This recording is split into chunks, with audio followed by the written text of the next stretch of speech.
நெல்லிக்காயின் ஆரோக்கியமான மருத்துவ நன்மைகளை பற்றி நம்ம இந்த வீடியோல பார்க்க போறோம். வீடியோக்கு போறதுக்கு முன்னாடி நம்ம சேனலை யாராவது சப்ஸ்கிரைப் பண்ணாம இருந்தீங்கன்னா சப்ஸ்கிரைப் பண்ணிக்கோங்க. பக்கத்துல இருக்கிற பெல் ஐக்கானையும் கிளிக் பண்ணிக்கோங்க. வாங்க இப்ப வீடியோக்குள்ள போலாம். நெல்லிக்காய நாட்டு நெல்லி, மலை நெல்லி, பெரிய நெல்லி, முழு நெல்லி இப்படி பல பேர்கள்ல சொல்றோம். நெல்லிக்காயில விட்டமின் சி, கால்சியம், இரும்பு சத்து, பாஸ்பரஸ், நார்ச்சத்து, புரதம் உள்ளிட்டவை இருக்கு. நெல்லிக்காயில மற்ற எந்த பழங்களிலுமே இல்லாத அளவுக்கு அதிகமான விட்டமின் சி உள்ளது.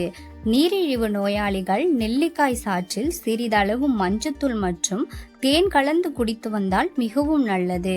உடல் எடையை ஆரோக்கியமான முறையில குறைக்கணும்னு நினைக்கிறீங்களா?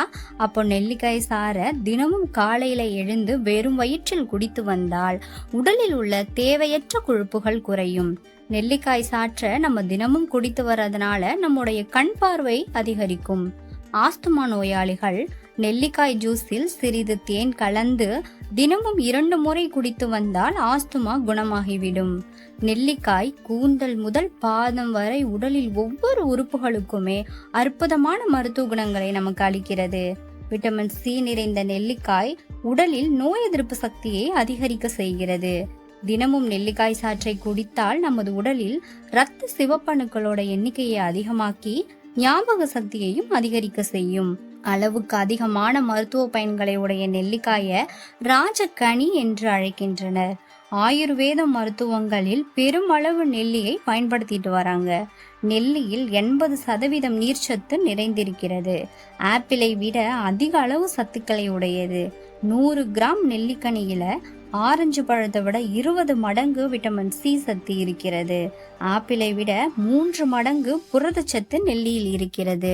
இப்போலாம் பல பேருக்கு ஹீமோகுளோபினோட அளவு மிக குறைவாக இருக்கிறது. அதனாலதான் உடல் சோர்வு, மனசோர்வு என்று பாதிக்கப்படுகிறார்கள். அவங்கெல்லாம் தேன் கலந்த நெல்லியை தினமும் சாப்பிட்டு வந்தால் ஹீமோகுளோபினோட அளவு அதிகரிக்கும்.